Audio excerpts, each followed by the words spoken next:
बिस्मिल्लाहिर्रहमानिर्रहीम, अस्सलाम वालेकुम। यह है प्रोग्राम बाखबर और मैं हूं आपकी मेज़बान मदीहा आबिद अली। नाज़रीन, हम ये देख रहे हैं कि बहुत ही पावरफुल मनाजिर आ रहे हैं शंघाई ताउन तंजीम के हवाले से, जो कि तस्वीर हमने देखी हैं, वीडियोज़ हमने देखी हैं और जो भी हमने अखबारात और टेलीविज़न पर मनाजिर देखे हैं वो खुशाइंद हैं, क्योंकि रूसी सदर की भी पाकिस्तानी वज़ीर आज़म शहबाज शरीफ से मुलाकात हुई है। इसके अलावा हम ये देख रहे हैं कि एक तस्वीर बड़ी एक पावरफुल सी मुझे लगी, जिसमें शहबाज शरीफ साहब कुछ गुफ्तगू कर रहे हैं और तमाम सरबराहान या रहनुमा जो है मुमालिक के, वो शहबाज शरीफ साहब की जानिब बड़े खुश मिजाज अंदाज में उनकी जानिब देख रहे हैं।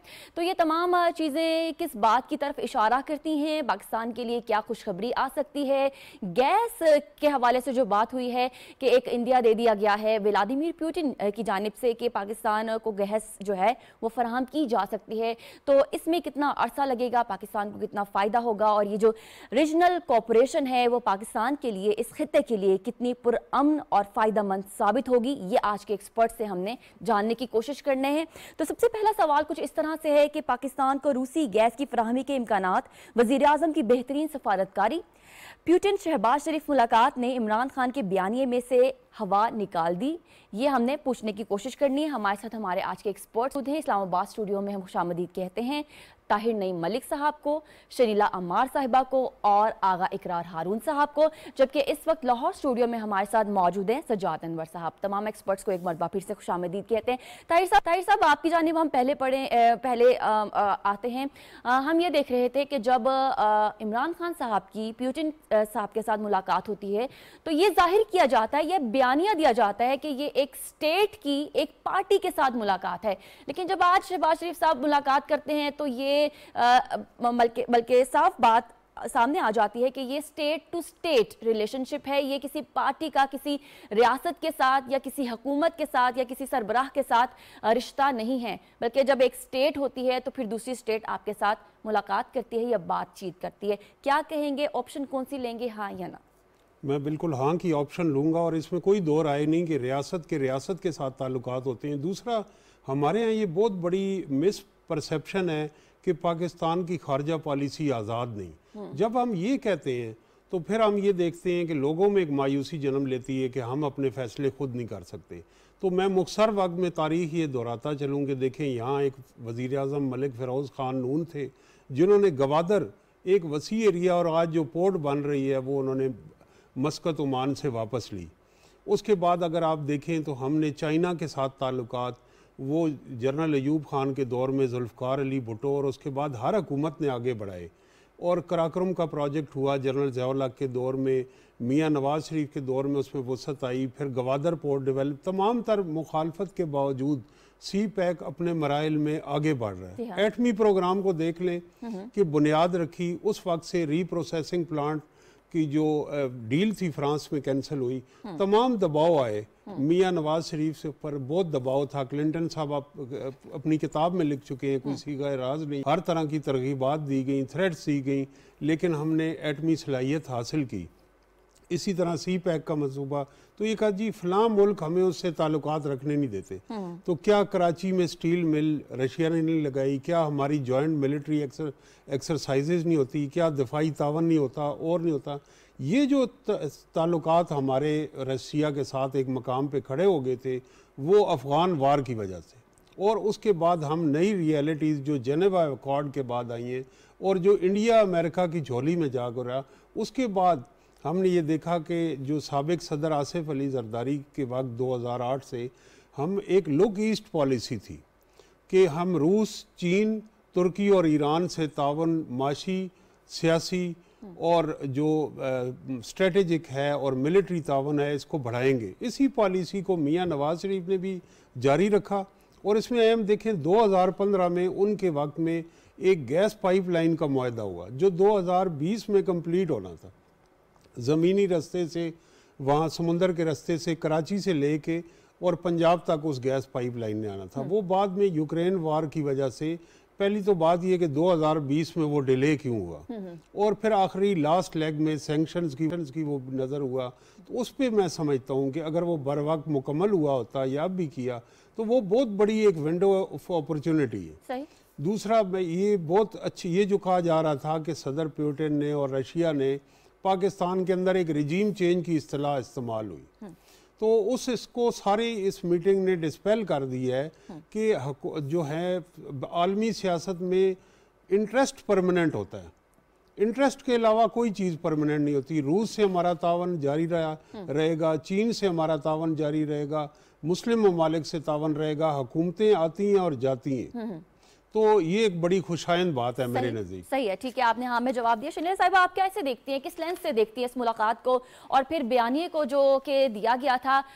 ہمیں آج بھی یاد ہے کہ جب ٹیم گئی تھی پاکستان تحریک انصاف کی اور اس میں شہباز گل صاحب بھی موجود تھے اور تمام وہ مناظر آ رہے تھے، ویڈیو ٹویٹس کی جا رہی تھیں اور بہت ہی اس طرح سے سامنے لائی جا رہی تھی بات کہ یہ ایک پارٹی کا ایک ریاست کے ساتھ تعلق ہے جس کے نتیجے میں یہ ملاقات آئی ہے سامنے. آپ کیسے اس سوال کا جواب دیں گی؟ دیکھیں، ایک تو انٹرنیشنل ریلیشنز میں یہ بات یاد رکھیں، کوئی ملک نہ آپ کا دوست ہوتا نہ دشمن ہوتا ہے، صرف اپنے مفادات کے لیے وہ آپ کا دوست اور دشمن بنتا ہے. پاکستان میں بدقسمتی یہ کہ جب 10-10 سال کے لیے مارشل لا لگتے ہیں تو اس میں جو عامر آتا ہے وہ آ کے دوسروں کی جنگ کی وجہ سے ان کی پالیسیز کو فالو کرتا ہے اور اس کی وجہ سے پاکستان کے اوپر یہ ٹھپا لگنا شروع ہو جاتا ہے کہ جی ہم غلام ہو گئے امریکہ کے. ایسی بات نہیں ہوتی. جو سول گورنمنٹ آتی ہے وہ آ کے آزاد خارجہ پالیسی جو اس کو اپنانے کی کوشش کرتی ہے، لیکن چونکہ ہمارے پہ وہ ٹھپا لگا ہوا ہے تو ہمیں یہی لگتا ہے کہ ہم جیسے غلام ہیں کسی بھی ملک کے. ایسا بالکل نہیں ہوتا. جو روس کے ساتھ جو تعلقات ہے، دیکھیں پیپلز پارٹی کے دور کے اندر ہمارے تعلقات ان کے ساتھ بہتر ہونے شروع ہو گئے تھے صدر زرداری صاحب کے دور کے اندر. اس کے بعد جب نواز شریف صاحب آئے تو 2015 میں ان کے ساتھ ہم نے گیس پائپ لائن کا معاہدہ کیا تھا. 1100 کلومیٹر جو پائپ لمبی بچھانی تھی کہ اس نے جا کے کراچی کی بندرگاہ پہ آج سے وہاں سے پنجاب کی جو LNG کی ٹرمینل تھی ان کے ساتھ جا کے اس نے کنیکٹ کرنا تھا. تو اس کے جو اب عمران اگر یہ بات کرتے ہیں کہ جی روس کی طرف میں جا رہا تھا، روس سے میرے اچھے تعلقات ہو رہے تھے، مجھے اس کی وجہ سے نکالا گیا، تو پہلے تو اور ہمیشہ یہ بات کہتے ہیں کہ جی وہاں سے ہمیں سستا تیل اور گندم میں لینے لگا تھا، جو کہ ان کے روسی وزیر خارجہ کے بیان کے بعد تو یہ بھی جھوٹ ان کا ثابت ہو گیا. تو سب سے پہلے تو یہ پوچھنا چاہیے کہ آپ نے اس پائپ لائن جو تھا اس کو کیوں نہیں کمپلیٹ کیا؟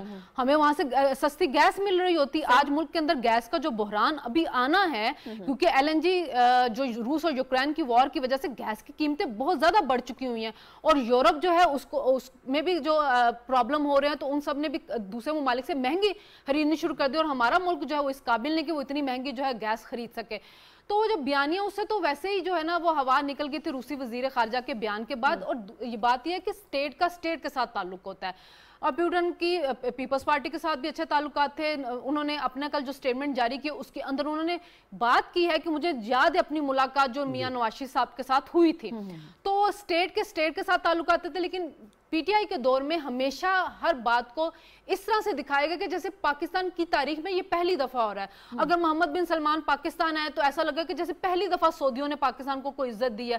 اگر وہ ٹرمپ کے پاس گئے ہیں تو ان کو جا کے لگا کہ جیسے پہلی دفعہ امریکیوں نے پاکستان کو کوئی عزت دی ہے. تو یہ ان کا ایک پروپیگنڈا تھا جو انہوں نے اپنی ہر ملاقات ہر دورے کے بارے میں کیا تھا. لیکن ہوتا اس طرح بالکل نہیں ہوتا. کسی پارٹی کے تعلقات نہیں ہو سکتے کسی بھی ملک کے ساتھ، ہمیشہ اسٹیٹ کے تعلقات ہوتے ہیں. اب دوبارہ سے پیوٹن نے کہہ دیا کہ جی ہم آپ کو سستی گندم سستا تیل فراہم کرنے کے لیے تیار ہیں اور جو گیس پائپ لائن ہے جس کا انفراسٹرکچر بن چکا ہوا ہے اس کو کمپلیٹ کرنے کے لیے تیار ہیں. تو یہ جو بیانیوں سے ہوا تو بہت پہلے نکل چکی تھی لیکن پروپیگنڈا مشین ان کی چونکہ چلتی رہتی تو بیانیہ یہ چلتا رہے گا، یہ رکے گا نہیں. ٹھیک ہے، آپ نے ہاں میں جواب دیا. اقرار صاحب، بہت دور اندیش قومیں وہ ہوتی ہیں اور کامیابی بھی ان کو یہ ملتی ہے، انہی قوموں کو ملتی ہے، انہی ریاستوں کو ملتی ہے جو کہ اپنے مسائل، آنے والے جو مسائل ہیں ان کا اندازہ لگا کے ان پہ کام شروع کر دے. تو یہ ایک بہت ہی ہم کہہ لیں کہ گیس کا مسئلہ پاکستان کو آتا دکھائی دے رہا ہے اور اس کے اوپر کام کرنا بہت ضروری ہے اور وزیر اعظم شہباز شریف صاحب نے اس کے اوپر کام کرنے کے لیے جو اسٹیپ لیا ہے وہ آپ کو کب تک پورا ہوتا دکھائی دے رہا ہے؟ یہ پائپ لائن، سول ورک، کاغذی کارروائی اور تمام چیزیں آپ کیا بتائیں گے ہمارے دیکھنے والوں کو؟ یہ کب تک فیزیبل ہو سکتی ہیں اور دیکھنے میں مل سکتی ہیں؟ آپشن کیا لیں گے؟ آپشن تو میں یہ لوں گا کہ یہ بہت ضروری ہے. اس میں آپ کے پروگرام کی توسط سے میں ایک خبر آپ سے شیئر کرنا چاہتا ہوں جو میرے لیے بہت امپورٹنٹ ہے، اس ملک کے لیے بہت امپورٹنٹ ہے. آج وزیر اعظم کی جو ملاقات ہوئی ہے قزاقستان کے صدر کے ساتھ، اس میں یہ طے پایا ہے کہ انشاءاللہ پاکستان جو ہے وہ ریلوے لنک سے کنیکٹ ہو جائے گا قزاقستان کے ساتھ وایا ایران، جو کہ ان کی آلریڈی قزاقستان، ترکمانستان، ایران کی جو ریلوے لائن ہے اس کے ساتھ آج فیصلہ ہوا ہے کہ ہم کنیکٹ ہو جائیں گے. ایک تو یہ خبر میرے لیے بہت امپورٹنٹ ہے. ایک اور خبر بھی میرے لیے اسی میٹنگ سے امپورٹنٹ ہے، وہ یہ ہے کہ ٹرانزٹ ٹریڈ کا جو ایک آج پرائم منسٹر صاحب نے قزاقستان کے پریزیڈنٹ سے بات کی ہے، اگر وہ ہمارا انشاءاللہ معاہدہ ہو جاتا ہے تو پھر آپ یہ سمجھیے کہ جو ہماری گوادر پورٹ ہے، آپ ذہن میں رکھیے کہ ویسے تو قزاقستان کے پاس آلریڈی وہ کیسپین سی کو لگتا ہے، لیکن ڈائریکٹ روٹ جو مڈل ایسٹ کو ہے وہ ان کو یہی سوٹ کرتا ہے جو ہمارے گوادر کا ہے، اور فار ایسٹ کو بھی یہی سوٹ کرتا ہے کیونکہ جو کیسپین سی ہے وہ بلاکڈ ہے۔ تو یہ دو خبریں تو میرے لیے بہت اچھی ہیں۔ اب آپ نے گیس پائپ لائن کی بات کی، مدیہ گیس پائپ لائن کی بہت لمبی ہسٹری، اور میں اس سارے جو کہتے ہیں خود پیدل پھرا ہوں اس ریجن میں جہاں سے گیس پائپ لائن آنی ہے۔ گیس پائپ لائن 2007 میں پہلی دفعہ ہم نے بات سنی، پھر جب بیجنگ میں اپنا سمٹ ہوا BRI کا، اس میں یہ سائنڈ ہوئے، پرائم منسٹر اس زمانے کے تھے میاں نواز شریف، انہوں نے سائن کیا، اور اپنا شاید خاقان عباسی صاحب ان کے پیچھے کھڑے تھے۔ وہ سارا مجھے سین ابھی تک یاد ہے۔ یہ شروع ہو کے ختم ہونی تھی تقریباً، پہلے یہ ختم ہونی تھی تقریباً 2018 میں، صحیح، یہ لیٹ ہوئی، پھر 2020 کی ڈیٹ آئی، لیکن آج تک اس کا بڈنگ جو ہے وہ ہم پروسیس سے نہیں نکل سکے۔ جو بھی رشیا لے کر آیا، ایک کمپنی جس نے وہ بنانی تھی کراچی ٹو یہ قصور، صحیح، جو بھی وہ اپنا رشین کمپنی لے کر آیا، امریکہ نے اس کو سینکشن کر دیا اس اپنا یوکرین وار کے بعد 2014 کے بعد۔ 4 کمپنیاں رشیا ابھی تک چینج کر چکا ہے، چاروں کی چاروں سینکشن۔ ہمارے سے پرابلم یہ ہے کہ جب امریکہ سینکشن کرتا تھا کسی کمپنی کو، ہم اپنے ہاتھ پیچھے کر لیتے ہیں کیونکہ اس میں پھر انٹرنیشنل بینکنگ انوالو ہو جاتی ہے، اور وہ اپنا ہم کر نہیں سکتے ان کے ساتھ۔ اب دیکھنا یہ ہے کہ جو نئی کمپنی ہے اس کے ساتھ ٹرم اینڈ کنڈیشن جو ہے وہ کتنے سینٹ کے اوپر ہے، یہ ویریشن جا رہی تھی 4 یا 5 سینٹ کی۔ یہ پروجیکٹ اگر ہو گیا تو جو بات ہے کہ جو گیس پائپ لائن سمندر کے نیچے آنی، ایکچولی سمندر کے نیچے کوئی گیس پائپ لائن نہیں لے کے آ سکتا ہے رشیا، کیونکہ بیچ میں ترکمانستان ہے، ادھر پھر ایران ہے۔ وہ یہ اپنا کہنا چاہ رہے تھے کہ وہ لنک کریں گے اپنی گیس کو ترکمان سسٹم کے ساتھ، جس سے وہ لنکڈ آلریڈی ہیں، اور اپنا 1976 سے جب سوویت یونین ہوتا تھا، ترکمان جو سسٹم ہے وہ ایران کے ساتھ لنکڈ ہے، تو وہاں سے یہ اپنا جب ہماری کراچی سے لائن آتی ہے وہ اس کے ساتھ لنک ہو جائے گی، پہلی۔ اور دوسری بات جو کی ہے پیٹر صاحب نے ہمیشہ کہی ہے وہ یہ ہے کہ ہم ٹرمینل ہم بنائیں گے کراچی میں، اور گیس کے ہم اپنا لے کر آئیں گے اپنا ویا یعنی کہ بحری جہاز، اور اس ٹرمینل کو ہم لنک کریں گے۔ لیکن یہ باتیں میں بہت دیر سے سن رہا ہوں، مجھے سنتے ہوئے تقریباً اب 10 سال تقریباً ہونے والے ہیں، اس سے بھی زیادہ شاید۔ دیکھنا یہ ہے کہ ریئلٹی کی طرف کہاں جاتے ہیں۔ ایک اور بات آپ اس میں بول رہے ہیں، وہ ہے کاسا 1000 جو کہ تاجکستان سے تاجکستان کراس کر کے افغانستان سے ہمارے پاس آنا تھا، وہ بھی اس میں فیصلہ نہیں ہو سکا۔ لیکن ایک بات اس میں جو میں نے اپریشیٹ آج کرتا ہوں ہمارے پاکستان کو، پاکستان کے پرائم منسٹر نے کوئی سپیس نہیں چھوڑی ہے، جہاں ان کو موقع ملا ہے، جس چیز کے بارے میں موقع ملا ہے، بائیلیٹرل ٹریڈ کا یا انرجی کا، انہوں نے بات کی ہے۔ اور میں آپ کو بتا رہا ہوں کہ ایک دفعہ آپ کی یہ ریلوے لائن شروع ہو گئی نا قزاقستان کے ساتھ، آپ دیکھیں گا کہ پاکستان کی ایکسپورٹ سینٹرل ایشیا کے ساتھ کتنی زیادہ بڑھتی ہیں، کیونکہ پرابلم جو ہے وہ افغانستان ہے۔ افغانستان کے اندر سے جب ٹرک آتے ہیں تو ان کو بھتہ لیا جاتا ہے، پر چیز کی کاز جو ہے وہ زمین سے آسمان پہ چلی جاتی ہے سینٹرل ایشین اور ٹریڈرز کے لیے، تو وہ وائڈ کرتے ہیں۔ انشاءاللہ یہ ریلوے لائن اگر جب ہم کنیکٹ ہو جاتے ہیں، اور یہ کہہ رہے ہیں جو میرے یعنی کہ جو قزاقستان کے خبر دے رہے ہیں میڈیا، وہ تو یہ دے رہا ہے کہ یہ میرے خیال میں اگلے جون سے پہلے انشاءاللہ ہو جائے گا۔ ٹھیک ہے سجاد صاحب، اب آغا صاحب کی اقرار صاحب کی بات کو آگے بڑھاتے ہیں۔ انہوں نے افغانستان کا کیونکہ ذکر کر لیا ہے، اور افغانستان میں امریکہ کے جانے کے بعد جو طاقت کا انخلا آیا ہے اس سے کچھ نہ کچھ تو پرابلم ہو رہی ہے، اور اس کا خمیازہ پاکستان کو بھی بھگتنا پڑ رہا ہے۔ تو شنگھائی تعاون تنظیم کی اس ملاقاتوں میں پاکستان کو ریجنل کوآپریشن کتنی مل سکتی ہے افغانستان والے معاملے پر، اور اس سوال کا جواب آپ کیسے دیں گے، آپشن ہاں میں یا نہ میں؟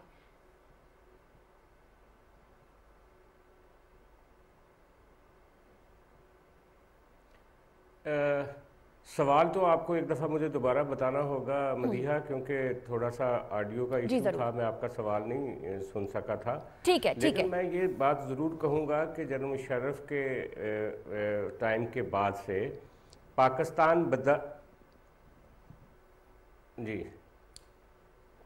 بتدریج ریجنل جو فورسز ہیں ان کی طرف بڑھا ہے پچھلے 12 سالوں میں۔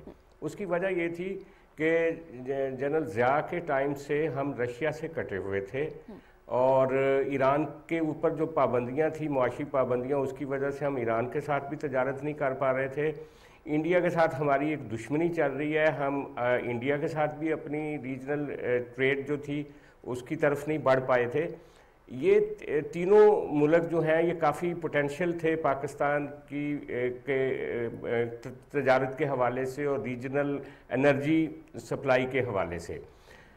آپ کو یاد ہوگا سب سے پہلے 15 سپٹمبر 2010 میں جب صدر زرداری صاحب پیوٹن سے جا کے ملے تھے اور یہ ایک بائی لیٹرل پاکستان کی سربراہی سطح پہ پہلی ملاقات تھی آفٹر لانگ پیریڈ.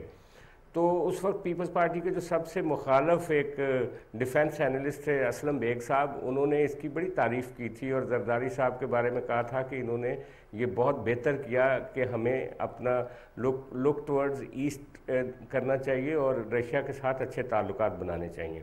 لیکن آغا صاحب نے ٹھیک کہا کہ پچھلے 12 سالوں میں اتنا بڑا پوٹینشیل ہونے کے باوجود، اتنی اسپائریشنز ہونے کے باوجود، خواہشات ہونے کے باوجود ہم اس کی طرف آگے نہیں بڑھ سکے.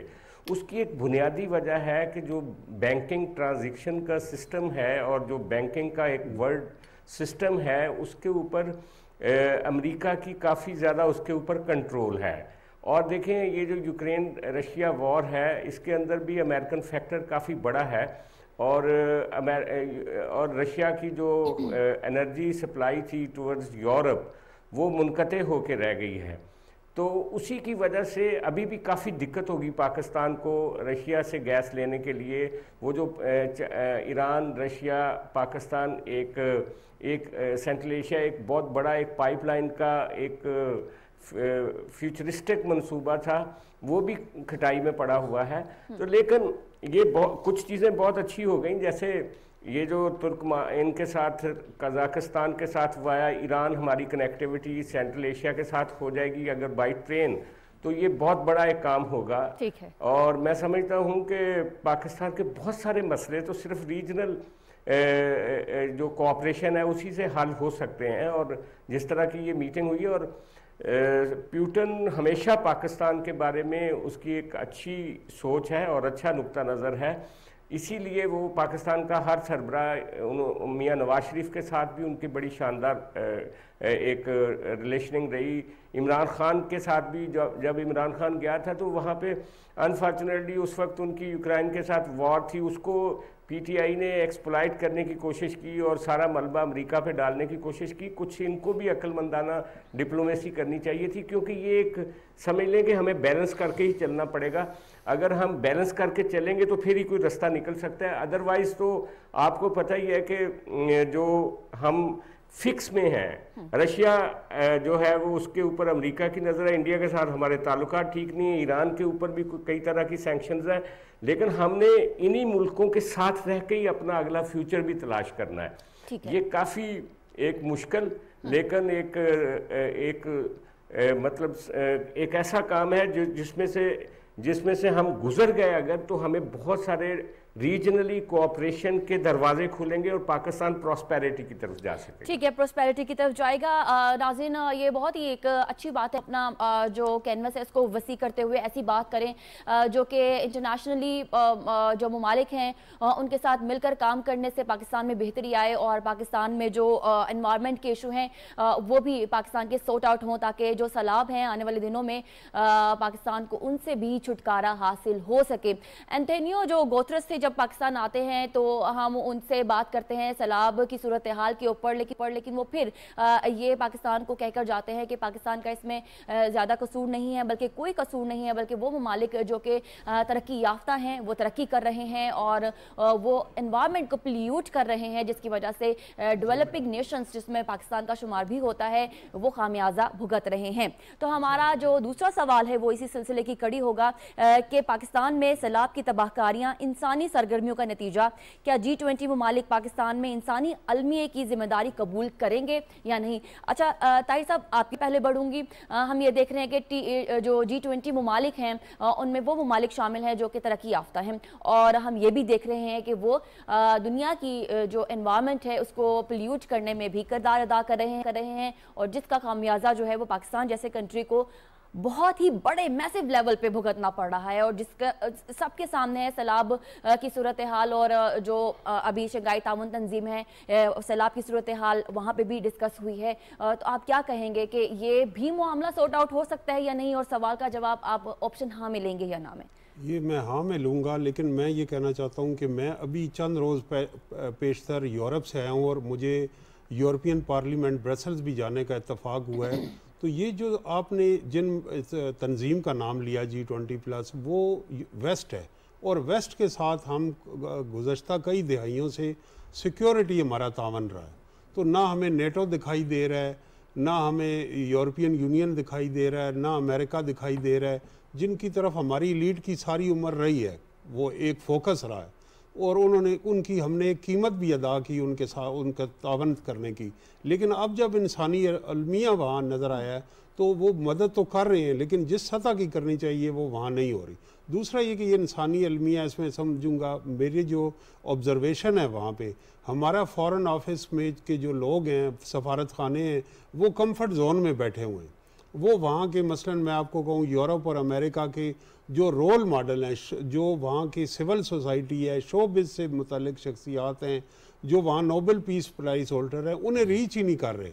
उनसे वो अगर एक ट्वीट करा लें किसी हॉलीवुड के एक्टर से, किसी फेसबुक के मालिक से, तो वो इमदाद हमें मिल सकती है जो एक मुल्क भी नहीं दे सकता। लेकिन उनको, मुझे ये जान के सख्त हैरत हुई कि इवन ब्रसल्स में यूरोपियन पार्लियामेंट जो है वहाँ पे वो अपना केस, जहाँ वो बैठे हुए हैं, तो वो सिर्फ पाकिस्तानी कम्युनिटी को बुला लेते हैं और उन्हीं के आगे झोली फैला देते हैं। तो खबर ये आती है कि फ्रांस से 1 लाख यूरो इकट्ठे हो गए। ये तो आप एक पीनट्स हैं, आप बैठे हुए हैं उन मराकज़ में जहाँ दुनिया की, जहाँ की कंपनी है, उनके टर्नओवर बिलियंस डॉलर के, जहाँ रफाई तंजीमें हैं, जहाँ का मीडिया है, तो वहाँ हमारा प्रेस सेक्शन हो या फॉरेन ऑफिस हो, वो कंफर्ट जोन से बाहर, ये बहुत बड़ा फेलियर है, और उस फेलियर को हमें एड्रेस करना चाहिए। तीसरी जो बात बिल्कुल उनका है, हमें देखें तरक्की उन्होंने अदा की, तरक्की उन्होंने की, कीमत हम अदा कर रहे हैं, लेकिन अपने हिस्से की भी हमें शमा जलानी चाहिए। क्यों हमारे मुल्क में अभी शॉपिंग बैग बैन नहीं हुआ? दरख्त क्यों काटे जा रहे हैं? हाउसिंग सोसाइटी है बिल्डोजर के ऊपर। लाहौर में जो, जिस पे सुप्रीम कोर्ट ने स्टे दिया हुआ है रूडर, वहाँ खड़ी फसलों पे पंजाब पुलिस ने बिल्डोजर चलाए हैं। वहाँ नए शहर बसाए जा रहे हैं, और जो कागज़ों में, फाइलों में, जिनमें ना आबादी है, पिछले 10 साल से वो खाली ज़राअत को ख़त्म करके हम इस बेजोड़ तरक्की की तरफ जा रहे हैं। और सीमेंट लगा रहे हैं, दरख्त नहीं उगा रहे, तो फिर कुदरत अपना इंतकाम लेगी। अगर हम कुदरत के साथ को मिसट्रीट कर रहे हैं। आप ये कह रहे हैं कि जिम्मेदारी कबूल करेंगे ये ममालिक? ये करेंगे, और हमें भी जिम्मेदारी कबूल करनी चाहिए, लेकिन जिम्मेदारी कबूल करने के लिए जो मुतहरिक सिफारतकारी चाहिए, जो इस वक्त हमें एक, मैं समझता हूँ कि इन ममालिक में एक वफ़द तरतीब देना चाहिए। मसलन मैं आपको मिसाल दूँ, हमने मलाला यूसुफजई से क्यों नहीं रब्ता किया? सही। देखिए, उसका एक, हम पाकिस्तान में, पाकिस्तान की वो बच्ची है और नोबेल पीस प्राइज़ होल्डर है। अगर वो एक फंड रेजिंग डिनर करेगी इन ममालिक में, तो एक रात के अंदर जो है वो करोड़ों डॉलर इकट्ठे हो सकते हैं। लेकिन हम बरूए कार ही नहीं ला रहे उन चीज़ों को। जी, समझ आ गया। क्या हमने कोई अच्छी डॉक्यूमेंट्री बनाई है जिसमें क्लाइमेट चेंज का इसके इम्पैक्ट हो? 3D डॉक्यूमेंट्री बनाई है? हमारा सफारत खानों के पास कोई कंटेंट है? ठीक है, नहीं साहब, आपने जो, ताहिर साहब आपने जो बात की है, शिनले साहब, इसी को हम आगे बढ़ाते हैं। ताहिर साहब कहते हैं कि अपने हिस्से की भी शमा जलानी चाहिए। एक छोटी सी मिसाल मैं दूंगी और फिर आपसे मैं चाहूंगी कि आप सवाल का जवाब दें। अदाकारा रेशम, आप क्योंकि सोशल मीडिया पे काफ़ी मुतहरिक हैं, उनकी एक वीडियो वायरल होती है, वो दरिया में कुछ चीज़ें अभी हयात के लिए डाल रही थी और परिंदों के लिए गोश्त वो डाल रही थी, साथ ही साथ वो शॉपिंग बैग भी फेंक रही थी। लेकिन फिर अगले रोज़ उनको अपनी जिम्मेदारी का एहसास हुआ और उन्होंने एक माफ़ी वाला वीडियो पैगाम जो है वो फ्लोट किया और उसके ऊपर उनको काफ़ी पजीराई मिली।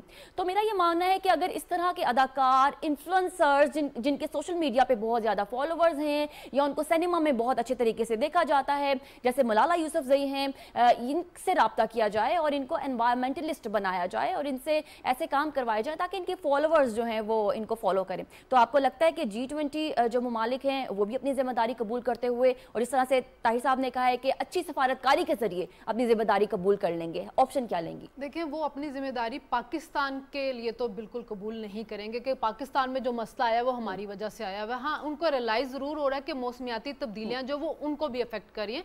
जैसे यूरोप में 2/3 आबादी जो उनकी है वो खुश्क साली को बर्दाश्त कर रही है, ये 500 साल में पहली दफा हो रहा है। इसी तरह आप ये देखें कि G20 में कौन आ रहा है? इंडिया ने जून के अंदर एक्सट्रीम कोयला जो है ना उसको इस्तेमाल किया है, क्योंकि जाहिर है रूस और यूक्रेन वॉर की वजह से गैस का क्राइसिस हो रहा है, तो सब जो है वो कोयले के ऊपर अपने पावर प्लांट चला रहे हैं। G20 में आपके चाइना भी है। चाइना इस वक्त जो दुनिया में आलूदगी हो रही है उसका 27% जो है ना वो चाइना की वजह से हो रहा है। तो क्या चाइना कभी की तरफ से हमें अभी तक कोई ऐसे रियलाइजेशन आई है कि हम अपने कोयले के पावर प्लांट जो उनको बंद करते हैं उसकी वजह से जो हमारा हमसाया मुल्क है पाकिस्तान वो मुसीबत के अंदर पड़ा हुआ? नहीं। इसी तरह जो आपकी कंट्रीज है G20 की, उनके अंदर जो सनतकार तबका है उसने तो इस चीज को वैसे भी मानने से इनकार कर दिया, क्योंकि जाहिर है उनके सनतों को नुकसान पहुंचेगा। उनका कहना है कि ये कुछ सियासतदानों की तरफ से की गई जाने वाली बात है, इसमें कोई सच्चाई नहीं है। प्रोटेस्ट भी हुए उनके खिलाफ, हुकूमतों के सतह पे तो जाहिर है सोच डेवलप हो रही है, कॉन्फ्रेंसेस भी हो रही हैं, लेकिन जाहिर है जो सरमायादार तबका है वो इसके दरमियान जो है वो रुकावट बनेगा। पाकिस्तान के अंदर आए, देखिए पाकिस्तान के अंदर हमने अभी तक इसके ऊपर संजीदगी से काम ही करना नहीं शुरू किया। हमारी जो पिछली वजीर जो थी माहौलियात की, उनके तो बयानात इतने मुजाहिका हेज होते थे। जब वो बारिशें ज्यादा हुई, बेमौसमी बारिशें, तो उन्होंने कहा जी हुक्मरान नेक आ गया था, इस वजह से बारिशें हुई जिसने हमारी सारी फसलें तबाह कर दी थी। उनको कोरोना के ऊपर उन्होंने कहा जी इसको कोविड-19 इसलिए कहते हैं, इसके 19 वेरिएशन होते हैं। मतलब इस किस्म की जब आपकी वजीर होगी तो उसने क्या प्लानिंग करनी थी पौने 4 साल के अंदर, जबकि बार बार आपको बताया जा रहा था कि आगे जाके क्या क्या तब्दीलियां आएंगी। फिर वही बात जो भी ताहिर मलिक साहब ने कही है कि हम क्यों दरख्त काटने दे रहे हैं। आप बिलियन ट्री सुनामी तो लगाते हैं, लेकिन उसी हिसाब से खैबर पख्तूनख्वा में दरख्त भी कट रहे होते हैं। पानी के अंदर आपने जो इतने सवात और कलाम के अंदर आपने क्यों उनको बनाने दिए होटल, जिसकी वजह से आपने आबी गुजरगाहों के रास्ते बंद किए। इंक्रोचमेंट कर रहे हैं हम। कराची के अंदर चले जाएं तो जो नाले हैं, जो सीवरेज के निज़ाम है, उसके अंदर इंक्रोचमेंट करके उनके ऊपर आपने पार्किंग वगैरह बनाई हुई हैं। आपने जो आपका नहरी निज़ाम, हम यही सुने कि अंग्रेज़ों के पाकिस्तान का नहरी निज़ाम बहुत अच्छा, लेकिन वो अंग्रेज़ों के ज़माने का बना हुआ है। आप कभी भल सफाई की तरफ तो जाते नहीं है, ना हमें कभी होती हुई नजर आती। सीवरेज का निज़ाम हमने कोई नहीं बनाया हुआ। कभी आप ये नहीं करते कि पानी को अंडरग्राउंड जो उसको स्टोर करने के लिए हमको टैंकर्स बनाए कि जो बारिशों का पानी होता है उनको स्टोर कर। मतलब प्लानिंग हमें कहीं पे नजर आती नहीं है। जवाब ना में है। मेरा जवाब ना है कि वो पाकिस्तान की हद तक अपनी जिम्मेदारी को कबूल नहीं करेंगे। हाँ, वो रियलाइज जरूर करें कि इन तब्दीलियों से नुकसानदेह होगा, लेकिन पाकिस्तान के लिए नहीं, अपने लिए जरूर करेंगे। ठीक है, तो इकरार साहब आपको भी लगता है कि जिम्मेदारी कबूल नहीं करेंगे? नहीं करेंगे। अच्छा, कभी नहीं किया उन्होंने। मैंने आपको शायद आपके प्रोग्राम में बताया था कि 1992 में जब पहला अर्थ समिट हुआ था, अब मैं ब्राज़ील में मैं कवर करके आया था, तब से लेकर आज तक एनवायरनमेंट मेरा बड़ा पसंदीदा एक सब्जेक्ट रहा है। बिल्कुल नहीं करेंगे। अच्छा, इसमें बड़ी प्यारी बात की है अभी ताहिर मलिक साहब ने, मैं अगर इजाज़त दें मैं उसको आगे लेके जाना चाहता हूँ। वो ये की है कि जिस हिसाब से देखिए एनवायरनमेंट जो चेंज है वो सबसे ज़्यादा फूड सिक्योरिटी को हिट करती है। मैं हैरान हो गया, रिसेंटली मैंने एक रिपोर्ट पढ़ी कि पिछले सिर्फ और सिर्फ 15 साल में पंजाब के अंदर, सिर्फ मैं बता रहा हूँ 21% अब पंजाब की जो एग्रीगेरियन लैंड थी, एग्रीकल्चर लैंड थी, वो कन्वर्ट हो चुकी हुई है हाउसिंग सोसाइटीज में। 21% सिर्फ पंजाब की मैं बात कर रहा हूँ। सिंध की 17% हो चुकी हुई है। आप जिस हिसाब से, यानी कि आप शहरों को हॉरिजेंटल फैला रहे हैं, वर्टिकल कर ही नहीं रहे हैं। और टारगेट आर्क एरिया जो आपकी एरिया है वो सिर्फ स्ट्रेट लाइन है, प्लेन लाइन है, जिसमें आपकी मिनिमम आपकी इन्वेस्टमेंट होनी होती है कंस्ट्रक्शन के लिए, वो एग्रीकल्चर लैंड है हमारी। इसी साल आप एक मुल्तान में यदि कि हजारों की, लोग तो लाखों कहते हैं, मैं लाखों कहता हूँ, शायद एग्जैजरेशन होगी, हजारों की तादाद में दरख्त काट दिए गए, खासकर आमों के। किसी ने जून तक नहीं रेंगी किसी के ऊपर। मुझे बताएं, आप इन्वायरमेंटल चेंज ने सबसे बैड वे आपकी फूड सिक्योरिटी को हिट करना है। अच्छा, फिर आप आ जाए, ये पूरे अपना शिमला ने बड़ा डिटेल बताया कि जब आप भड़के दरिया के पेट के अंदर आप घर बना लेंगे اور جب دریا چڑھے گا تو آپ دریا کو تو قصوروار نہیں ٹھہرا سکتے ہیں. میں نے شاید آپ کے ساتھ بات کی تھی, کسی کے ساتھ بات کی تھی, غازی گھاٹ پہ جب پہلی دفعہ گزرا, یہ 83 کی بات ہے, 83 کی, اب اپنا کوٹ بٹھن کے قریب, یعنی کہ ڈیرہ غازی خان سے آگے 7 میل کا پارٹ تھا دریا سندھ کا, اب 1.5 میل کا نہیں رہ گئے ہیں, اور لیفٹ ہینڈ کے اوپر ساری کی ساری ہاؤسنگ سوسائٹیز بن گئی ہیں. آپ کر کیا رہے ہیں؟ آپ بہت آسان ہے نا کہ آپ انگریزوں کو کہہ لیں کہ جی آپ ذمہ دار ہیں کلائمیٹ چینج کے, تو آپ ہماری مدد کرنے آ جائیں. ٹھیک ہے ذمہ دار, آنا چاہیے, وہی کر رہے ہیں, آنا چاہیے, میں مانتا ہوں آنا چاہیے. لیکن ان کا یہ پوائنٹ, اگر آپ ان کے پوائنٹ آف ویو سنتے ہیں, وہ کہتے ہیں کہ انڈسٹریلائزیشن اپنا 7 ارب کی جو آبادی ہے دنیا کی, اگر ہم میسو اپنا ہائبر انڈسٹریلائزیشن نہیں کرتے تو آپ فوڈ ہی نہیں دے سکتے ہیں. آپ پھر ان کی بات بھی سنیں نا, وہ کہتے ہیں کہ اگر ہم اتنی زیادہ پروڈکشن نہ کریں تو فوڈ ہی نہیں دے سکتے انسان کو, اور جب ہم پروڈکشن کریں گے تو پھر انوائرمنٹل پولوشن تو ہوگا. تو یہ ان کا ویو پوائنٹ ہے. میں ان کی جب کانفرنس میں جاتا ہوں تو وہ سنتا ہوں. کم ٹو دی پوائنٹ, خدا را آپ کے پروگرام سے میری اپنا ریکویسٹ ہے, خدا را جو لاز ہیں اپنے, یعنی کہ سوک لاز جو ہے کہ کہاں پہ کنسٹرکشن کون سی ہو سکتی ہے, ان پہ امپلیمنٹ کریں, جس حساب سے آپ کھا رہے ہیں نا لینڈ. آپ یہ کہہ رہے ہیں کہ دنیا جو ہے وہ مٹیریلسٹک ہو چکی ہے, اور اگر آپ خود بھی مٹیریلسٹک ہیں لیکن دنیا سے ایکسپیکٹ کرتے ہیں سجاد صاحب کہ دنیا مٹیریلسٹک نہ ہو, وہ کنسٹرکشن نہ کرے, وہ ترقی نہ کرے, بلکہ وہ ایگریکلچر کی طرف جائے, اپنے جو زرعی زمینیں ہیں ان کی طرف دیکھے, تو پھر ایسا نہیں ہو سکتا ہے. آپ بھی یہی سمجھتے ہیں کہ ذمہ داری قبول نہیں کریں گے یہ G20 ممالک؟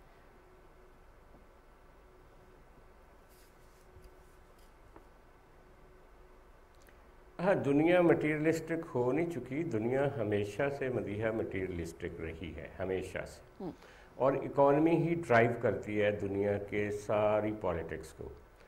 بنیادی سوال یہ ہے کہ خود یہ جو یوکرین رشیا کرائسس ہے, اس کی وجہ سے یورپ جو گرین انرجی کی طرف جا رہا تھا, جہاں پہ الیکٹریکل یہ جو ویکلز تھیں ان کا کلچر فروغ پا رہا تھا, وہاں پہ بھی وہ کوئلے کا استعمال جو ہے وہ دوبارہ سے کرنے کے پر مجبور ہو چکے ہیں, کیونکہ ان کی سپلائی لائن جو رشیا والی تھی وہ کٹ چکی ہے انفارچونیٹلی.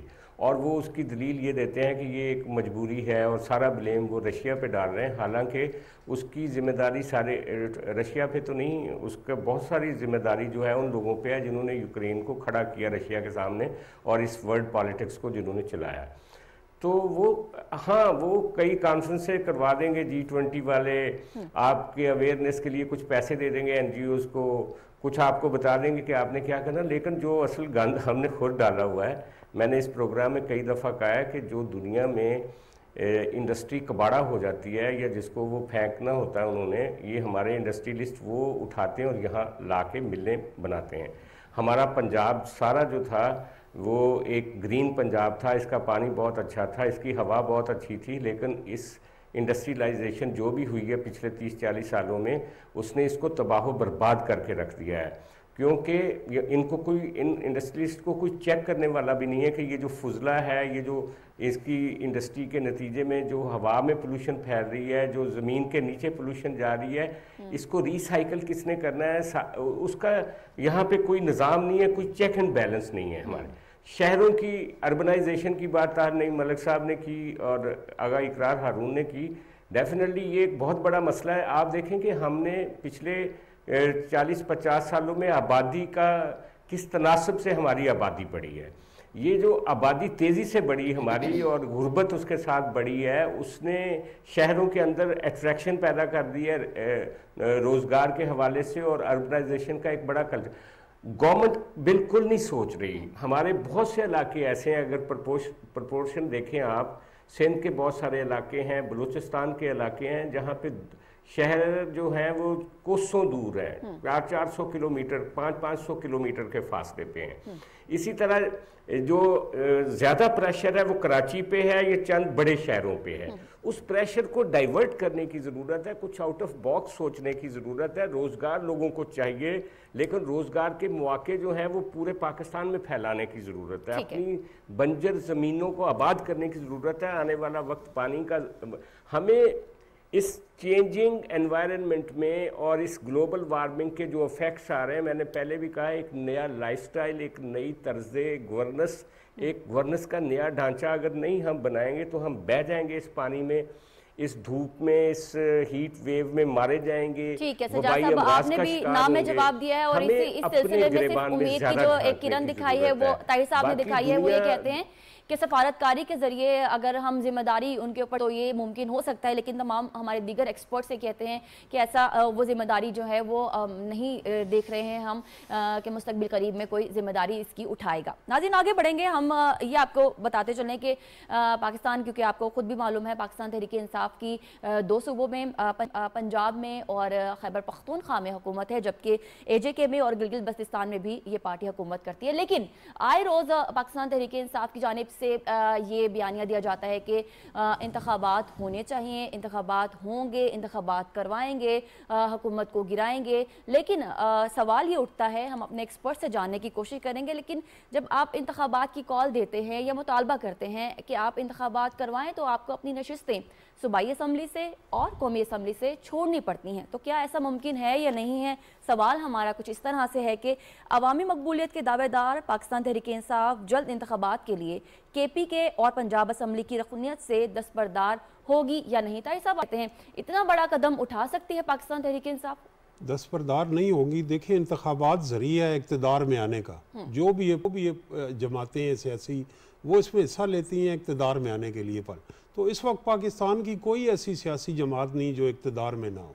मुल्क के एक बड़े हिस्से पे कश्मीर से लेके GB और फिर सदर का अहदा भी है, KPK है, पंजाब है, इसमें PTI की हुकूमत है। आप इन हुकूमतों में से निकलने को तैयार नहीं, असम्बलियों से इस्तीफ़ा देने के लिए तैयार नहीं, सेनेट में भी आपकी नुमाइंदगी है, तो सिस्टम के अंदर रह के आप वफाकी हुकूमत को, मरकज़ी हुकूमत को ख़त्म करना चाहते हैं। तो आप ये कहना चाहते हैं कि हमें ये हुकूमत मंजूर नहीं है, तो उसका ज़रिया ये है कि ये दूसरी बात ये है कि हालात के जबर में अब इंतखाबात जल्द मुमकिन भी इस वजह से नहीं है कि आपके नाजरीन को ये तारीख़ का मैं हवाला दे रहा हूँ कि 1970 के जो इंतखाबात थे वो डिले हुए, सैलाब आए थे और सैलाब की वजह से मौखर हो गए, और वो इंतखाबात भी कोई कम गैर मामूली नहीं थे क्योंकि वो आइन साज असम्बली के इंतखाबात थे, मुल्क में आइन ही नहीं था। और उसके लिए तो अभी तो हमारा ज़िमनी इंतखाबात के जो इनेकाद है वो मसला कटाई में पड़ा है। पहले इतराज़ हुआ कि सिंध में क्यों जी बल्दियाती इंतखाबात, इन तमाम सियासी जमातों ने,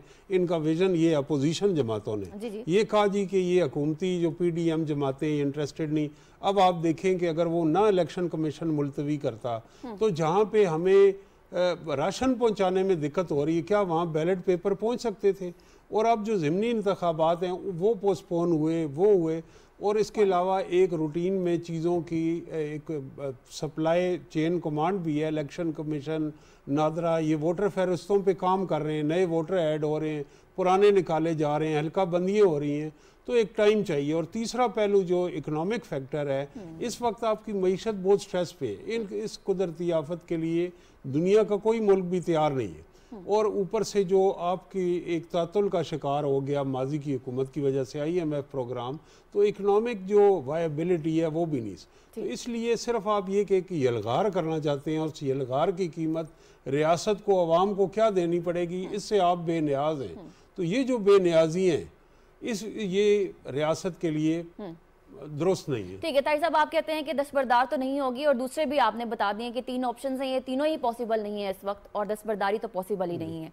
शरीफ साहब, आप आपकी जानिब बढ़ते हैं। आप ताहिर साहब की गुफ्तगू आपने सुनी है, उन्होंने ये कहा है कि दस्तबरदारी तो दूर की बात है, अभी सैलाब की वजह से ज़िमनी इंतखाबात भी मुलतवी हुए हैं क्योंकि वहाँ पे बैलेट पेपर्स नहीं जा सकते हैं, इंतखाब का अमला नहीं जा सकता है, और फिर बजट भी एक बनता है। अगर आप इलेक्शन करवाते हैं, जनरल इलेक्शन, तो उसके ऊपर एक बड़ा भारी भरकम बजट दरकार होता है, वो भी फिजिबल इस वक्त शायद नहीं, मुमकिन नहीं हो सकता। तो आप क्या कहती हैं कि ये दस्तबरदारी मुमकिन है या नहीं है?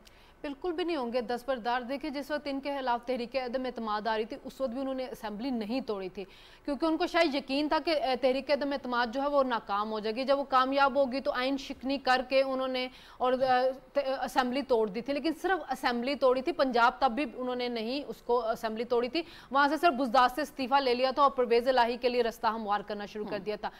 इमरान खान साहब का मसला सिर्फ हम जो पहले दिनों से कह रहे हैं वो यही है कि जो उनके खिलाफ करप्शन के जो केसेस चल रहे हैं, खासतौर पर ममनुआ फॉरेन फंडिंग, वो सिर्फ उनसे बचने के लिए हुकूमत को इंगेज रखना चाहते हैं। वो पंजाब क्यों छोड़ेंगे, खैबर पख्तूनख्वा क्यों छोड़ेंगे, क्यों उन्हीं दोनों हुकूमतों के वसाइल को इस्तेमाल करके तो वो जलसे कर रहे हैं।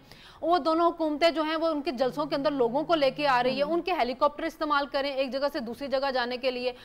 अगर वो दोनों असेंबलियों को तोड़ देते हैं और आइन में कहीं नहीं लिखा हुआ कि आपके असेंबलियों अगर 2 टूट गई तो सारी असेंबलियों के इलेक्शन होंगे या कौमी असेंबली के भी साथ जरूर होंगे, वो उन दोनों सूबों के अंदर हुकूमत जो है वो इलेक्शन करवा देगी। और हाँ, सबको ये भी डर है कि हो सकता है फिर हम अकलियत में चले जाएं, तो वो जो है सिर्फ प्रेशर टैक्टिक्स के तौर पे इसको इस्तेमाल कर रहे हैं।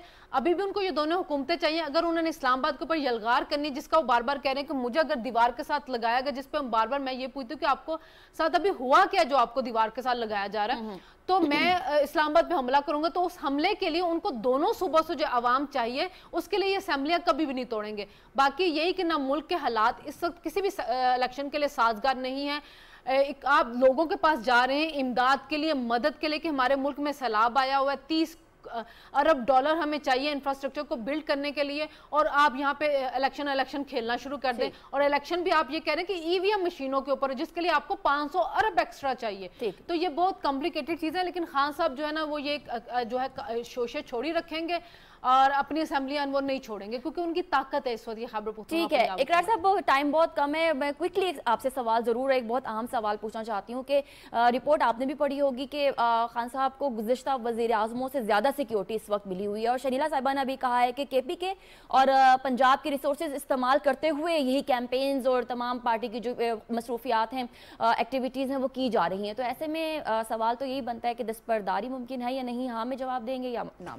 नहीं, डेफिनेटली वो ना पंजाब की असेंबली तोड़ेगा ना KPK की। और जहाँ तक आपने बात की है उनके सिक्योरिटी इंटोराज के, जो कि 500 से ऊपर लगभग लोगों से वो मूव करता है, तो यही तो आप देख लें ना कि वो फेडरल गवर्नमेंट इस्लामाबाद से पूरे पाकिस्तान में मूव करता है।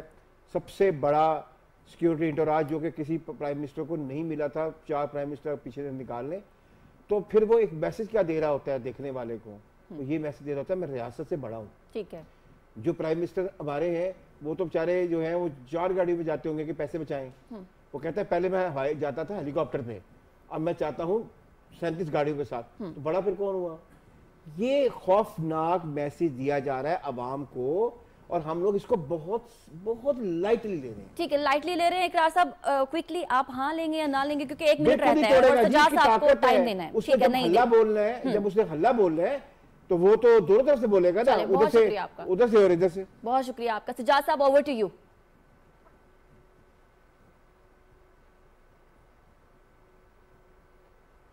जी मदिया, वो इलेक्शन नहीं करवाना चाहते फौरी तौर पे, वरना इलेक्शन तो उनकी जेब में है। अगर इन 4 सूबों की असेंबलियों से वो इस्तीफ़ा दे दें, आज़ाद कश्मीर, GB और खैबर पख्तूनख्वा और पंजाब से, तो डेफिनेटली पाकिस्तान जल्दी से इलेक्शन की तरफ चला जाएगा।